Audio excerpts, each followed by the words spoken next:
Magandang araw sa ating lahat. Tayo yung yung Philippine Looper, Ferdinand de la Merced. Papunta tayo ngayon ng Tumawini at daanan tayo ni Calugares. Ayan, ito siya. Ito natin kilalang malupit na manlalakbay din. Alright, yeah, thank you so much po. God bless po lang lahat. Anong oras na tayo? 7:33. Yan, papaalam na tayo dito sa ating tubong tinulugan kagabi. Ito si Sir Mark Teves. Yan. Hello po. Baby, asan si baby? Baby, Oh. Hi, baby. Hi, baby. Hi, baby. Hi ka sa buong Pilipinas, please. Hi, say hi. Say hi, say hi. Hi. Ay, umiti lang eh. Paano tayo ngayon? Ano yun? Tumawini. Pero daanan nyo yung Kabagan, sentro, kasi maganda din doon. Sa sentro. Medyo malapit na ako. Dito. O, yung inano ko kahapon, yung dinaanan ko kagabi pala. Kahapon tuloy. O, di tayo natulog kagabi. Invite tayo ni Sir Mark. 7:49 ang kumalas tayo dun sa bahay ni Sir Mark Teves. Tumawini tayo ngayon. Try natin kanilang pansit Kabagan. Ito na yun. Pagka-serve sa'yo, wala kainin daw agad kasi titigas siya, sabi ni Kuya.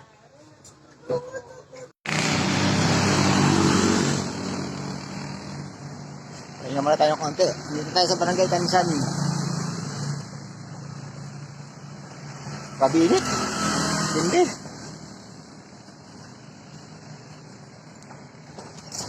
Mga 15 kilometers pa, nasa na tayo. Bayan na tayo ng Tumawini.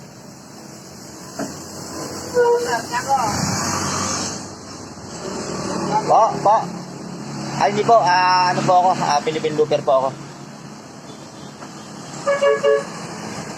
Si Partas. Partas! Ayun ako na naman si Partas. Si Partas, sinulugan natin dati yan sa Quezon, Pangasinan tayo. Hindi ako nakaabot sa municipal hall natin doon. Papasok kasi ng loob. Kaya nakiusap tayo sa management ng Partas. Doon tayo natulog sa kanilang bus sa station nila sa Quezon, Pangasinan. Kaya pag nakikita ko ng Partas, yan, laging buti na sa atin yun.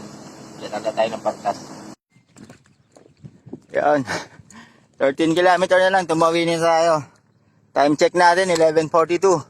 Hanap na tayo ng natin dito. Sugpa kasi ako sa kinain ko kanina eh. Yung pansit Kabagan, grabe. Ay, nakita ko na naman tricycle na malupit oh. 3 wheels. Grabe init. Ang titi ng init eh oh. Pero tuloy lang tayo sa laban, syempre. Inspired tayo ngayon eh. Hi Iris. Relax ka lang dyan sa Batanes ha. Pabalikan kita. Ang saya nun. Ay, sarap sana puntahan ito. Kaya lang malayo raw. Dito ang daan niya. Kaya lang dito tayo dadaan. Diretso tayo. Tumawini. Mga idol natin dito yung channel. Isabela na to. Kabagan. Isabela. Boundary ng Tumawini at Kabagan. Ano sabi mo sa akin? Ang init-init, naglalakad ako. Ang init, naglakad sa boss. Init kami sa'yo, idol. Sa'yo, idol, ha? Kahit mainit. Kaya. Tiga lang yan. Tsaga na, kaya yan. Tiga. Oo. Lalaking nilalaga. Pag walang tsaga, wala tayong ilalaga. Nako, patay tayo dyan. Ayan sila boss. Idol. Kami sa idol. Kahit mainit, naglalakad. Kabagan pa rin ako. Kabagan. Lagpas na akong Kabagan. Lampas na. Punta na to. Tumawin dito, boss. Tumawini to. Tumawini na ako. Nakapasok na ako ng Tumawini. Tumawini to. Ayun, nakapasok na tayo ng Tumawini. Tumawini na. Papasok na. Tapos na, tapos picture naman tayo, picture. Picture tayo. Ano pangalan sir? Ano pangalan? Robin.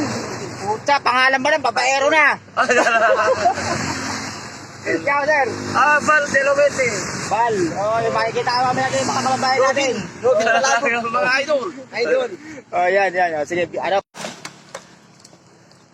Yawn. Time check. 5:03. Nakakita na tayo ng lilim sa wakas. Pero mainit pa rin siya pag walang mga puno, matindi pa rin matindi pa rin yung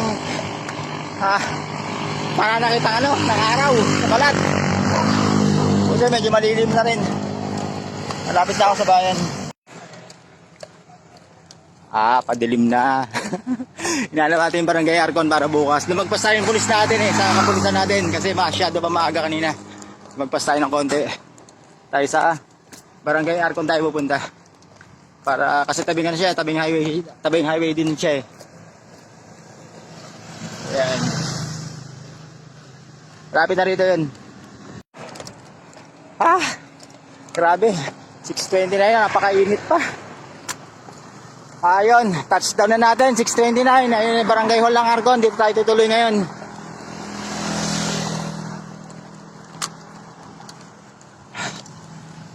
Grabe. Ang init na. Ang init na. Hello.